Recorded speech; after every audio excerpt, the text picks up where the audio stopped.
22A భూముల సమస్యల పరిష్కారానికి ప్రభుత్వం చిత్తశుద్ధితో చర్యలు చేపడుతుందంటూ ప్రతిపక్షాల అబద్ధపు ప్రచారం చేస్తున్నాయని మండిపడ్డారు కరీంనగర్ సూడా మాజీ చైర్మన్ కోమటిరెడ్డి నరేందర్ రెడ్డి. సీఎం రేవంత్ రెడ్డి దృష్టికి సమస్య వచ్చిన వెంటనే మంత్రి ఉన్నతాధికారులతో సమీక్ష నిర్వహించి త్వరితగతిన పరిష్కరించాలని ఆదేశాలు ఇచ్చారని తెలిపారు. ప్రభుత్వ ఆదేశాలతో కలెక్టర్లు, రెవెన్యూ అధికారులు క్షేత్రస్థాయిలో విచారణ చేపడుతున్నారని చెప్పారు. 22A భూములు యజమానులు ఎలాంటి ఆందోళన చెందాల్సిన అవసరం లేదని చెప్పారు. ప్రభుత్వం వారి సమస్య పరిష్కారానికి కృషి చేస్తోందని నరేందర్ రెడ్డి స్పష్టం చేశారు. రెడ్డి గారు మా రెవెన్యూ శాఖ మంత్రివర్యులు స్పష్టంగా 22Aకి సంబంధించి ఎక్కడైతే నిజమైన మరి భూములకు పట్టా భూములకు సంబంధించి ఇబ్బందులు లేవో, ఈ 22Aకి సంబంధించి ఎక్కడైతే దాంట్లో కలిసి ఉన్నటువంటి పరిస్థితి ఎక్కడైతే ఉందో వాటన్నిటినీ కూడా త్వరితగత పరిష్కారం చేస్తుంది. ఎవరికి కూడా ఇబ్బంది కలగద్దనే ఉద్దేశంతో చిత్తశుద్ధితోటి ప్రభుత్వం స్పష్టంగా ముఖ్యమంత్రి గారు ఆదేశాలు ఇవ్వడం జరిగింది. స్పష్టంగా రెవెన్యూ మంత్రి గారు పొంగులేటి శ్రీనివాసరెడ్డి గారు మన జగిత్యాలకు వచ్చి కూడా కలెక్టర్ గారిని పిలుచుకొని దీని మీదకి సంబంధించి పూర్తి వివరాలు పంపించి త్వరితగతిన సీసీఎల్ ద్వారా దాన్ని క్లియర్ చేయమని చెప్పడం జరిగింది. గతంలో ఈ కరీంనగర్కి సంబంధించి షేకాన్కి సంబంధించినటువంటి భూములు, సీలింగ్కి సంబంధించినటువంటి భూములు, దీనికి ఉన్నటువంటి కోర్టుకు సంబంధించినటువంటి వివాదాలు, వీటన్నిటిలో 1997లో మీనా గారు ఆ రోజు ఈ వివాదాలను పరిష్కరించడం కోసం, ఈ వివాదాలు చాలా ఇబ్బందులు ఉన్నాయి, దీనిలో సీలింగ్ ఉన్నది, దీనిలో కోర్టుకు సంబంధించిన వ్యవహారాలు ఉన్నాయని చెప్పి ఆ రోజు దీన్ని ఈ రేకుర్తి కొత్తపల్లికి సంబంధించి చింతకుంటలో కొంత 3 సర్వే నెంబర్కి సంబంధించి మరి ఎటువంటి రిజిస్ట్రేషన్లు కావద్దని చెప్పి ఆ రోజు సర్కులర్ ఇవ్వడం జరిగింది. కానీ కోర్టులోకి వెళ్ళి కోర్టు ద్వారా తెచ్చుకొని చాలా మటుకు రిజిస్ట్రేషన్ జరిగినటువంటి పరిస్థితులలో గత ప్రభుత్వంలో ఈ భూములకు సంబంధించి అనేక కబ్జాలు, కోర్టు వివాదాలు, ఇండ్లు ఊలగొట్టడం, దాంట్లో ఈ బీఆర్కి సంబంధించినటువంటి నాయకుల యొక్క ప్రమేయాలు, ఇవన్నీ చేసేదంతా చేసి ఇప్పుడు ఈ 22A పరిధిలో ఉన్నటువంటి వారిని అందరినీ కూడా రెచ్చగొట్టి ఇలా వాళ్ళ ధర్నాలు వీలేదో వాళ్ళకేదో సహాయం చేస్తున్నట్టు, ఈ ప్రభుత్వాన్ని ఏదో నిందిస్తున్నట్టు ఇలా మొసలి కన్నీరు కాస్తూ చేసేదంతా చేసి ఇలా మళ్ళీ రోడ్డు మీదకి రావడం జరుగుతుంది. బీఆర్ఎస్ సంబంధించినటువంటి నాయకులు 10 సంవత్సరాలు మీరు చేసినటువంటి భాగవతమే కదా ఇదంతా. అనేక దారుల ద్వారా ఆ సీలింగ్కి సంబంధించి కానీ ప్రభుత్వ భూములకు సంబంధించి ఇష్టారాజ్యంగా ఆ రోజు జరుగుతున్నటువంటి పరిస్థితులలో మీ యొక్క ప్రవర్తన వల్ల ఇవాళ చాలా మటుకు చాలా బాధితులు ఏర్పడడం జరిగింది. అది ఏం జరిగినా ప్రభుత్వం చిత్తశుద్ధితో ఉంది. కలెక్టర్ గారు పూర్తి ఇదే పని మీద ఖచ్చితంగా హియరింగ్స్ పెట్టుకుంటూ ఎక్కడెక్కడైతే ఇబ్బందులు లేవో, ఎక్కడెక్కడైతే మిగతా మరి పట్టా భూములు ఉండి అన్ని రకాలుగా ఉండి కూడా ఈ 22A కిందికి వాళ్ళని కూడా పరిగణిస్తూ ఉన్నారో అన్నిటి కూడా క్లియర్ చేసుకుంటూ హియరింగ్స్ పెట్టుకుంటూ త్వరితగతిన పూర్తి చేయడానికి కోసం అధికారులు నిమగ్నమై ఉన్నారు. ప్రభుత్వం పూర్తిగా దానిలో త్వరితగతిన క్లియర్ అయ్యాలని చెప్పి ఆదేశాలు ఇవ్వడం జరిగింది. కానీ శవాల మీద పేలాలు ఏరుకునే విధంగా జరిగిన దాన్ని ప్రభుత్వమే చిత్తశుద్ధితో ముందుకొచ్చి ప్రభుత్వమే బాధితుల పక్షాన న్యాయం చేయడానికి గతంలో జరిగినటువంటి అనేక భూ వ్యవహారాల్లో గతంలో బీఆర్ఎస్ నాయకులు చేసినటువంటి ఘోరాలన్నింటినీ కూడా ఇవాళ బాధితులకు జరగద్దు, బాధితుల పక్షాన ఖచ్చితంగా ఈ ప్రభుత్వం అండగా ఉండాలి. ఎక్కడైతే ఏది ప్రభుత్వ భూమి, ఏది సీలింగ్కి వదిలిపెట్టిండ్రు, మిగతా వాళ్ళు ఎంతగా ఎఫెక్ట్ అవుతూ ఉన్నారు, దాన్ని హియరింగ్స్ ద్వారా క్లియర్ చేసుకుంటూ ఈ కలెక్టర్ గారు అధికారుల బృందం పూర్తి నిమగ్నమై పనిచేస్తూ ఉంటే ఇలా వీళ్ళు ధర్నా పేరు మీద వీళ్ళు కరీంనగర్లో భూదందాల గురించి care of address BRS party. ఇలా బీఆర్ఎస్ పార్టీ దీని మీద ధర్నా చేస్తారంటే ఇది విచిత్రం అంతా అనిపిస్తూ ఉంటుంది. ప్రతి వివాదానికి, ప్రతి భూమికి, ప్రతి కొట్లాటకు, ప్రతి పంచాయతీకి 10 సంవత్సరాల బీఆర్ఎస్ పాలనే కారణం. కానీ ఇవాళ ఈ విషయంలో వీళ్ళు బాధితుల పక్షాన ధర్నా చేస్తామనడం అనేది విడ్డూరంగా ఉంది చెప్తాం.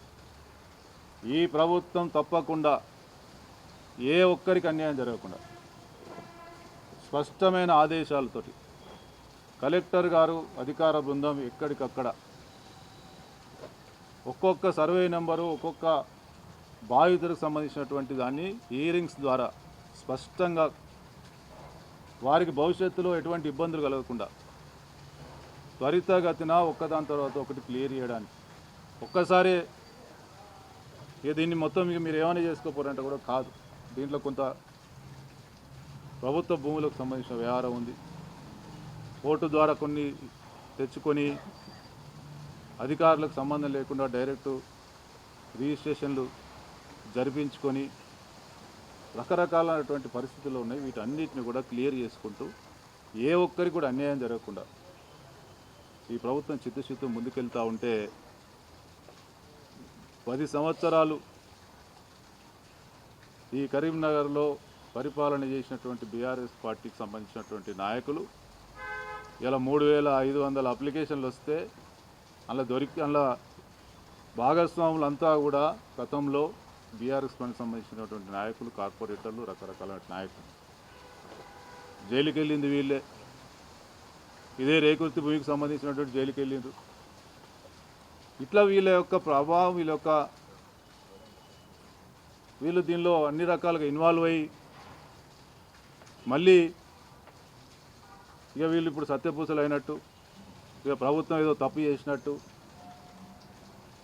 ఇలా మళ్ళీ బాధితుల పక్షాన మేమేదో చేస్తున్నామని చెప్పి ఇలా మాట్లాడడం, ఇవన్నిటిని కూడా మేము ప్రజలు గమనించాలని చెప్పి కోరుతా ఉన్నాం.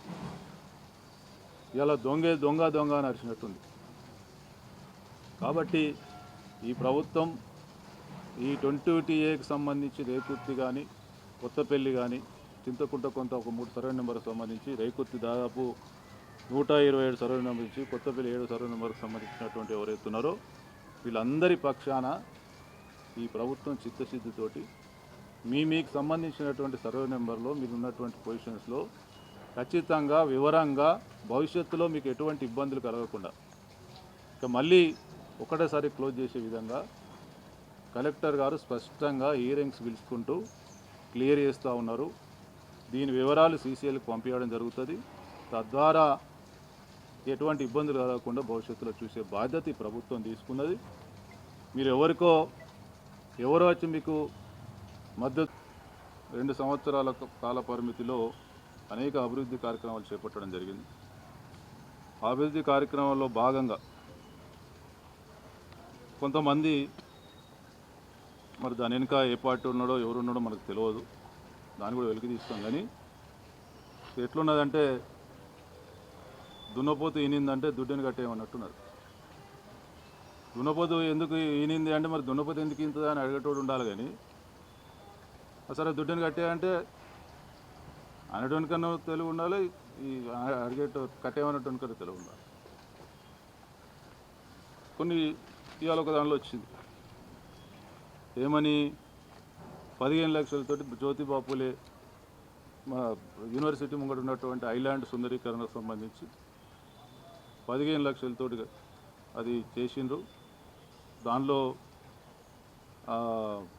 ఏదో గ్లోబ్ పెట్టలేదు, ఇంకేమో పెట్టలేదు, బిల్లు మాత్రం కాంట్రాక్టర్ ఎత్తిండు అని బదనాం చేసే ప్రయత్నం చేస్తూ ఉండరు. స్పష్టంగా మీ మీడియా మిత్రులకి దీనికి సంబంధించిన డీటెయిల్స్ ఇస్తా. అంటే ఇది సుడా చైర్మన్గా నా మీద ఆరోపణలు రాకపోయినా అధికారులు కానీ కాంట్రాక్టర్ కానీ చాలా మట్టుకు మేము పర్యవేక్షణ చేసినాం. కాబట్టి ఎటువంటి తప్పిదాలు జరగద్దు. గతంలో అనేక తప్పిదాల మీద మేము పోరాటం చేసిన వాళ్ళం గత ప్రభుత్వంలో. మా పాలనలో ఎటువంటి ఇబ్బందులు జరగద్దని మేము ఎప్పటికప్పుడు జాగ్రత్తతో ఉన్నాం కాబట్టి అనవసరమైన దుమ్మెత్తి పోస్తా అంటే ఇది కలవదని చెప్పడానికి చెప్తా ఉన్నా.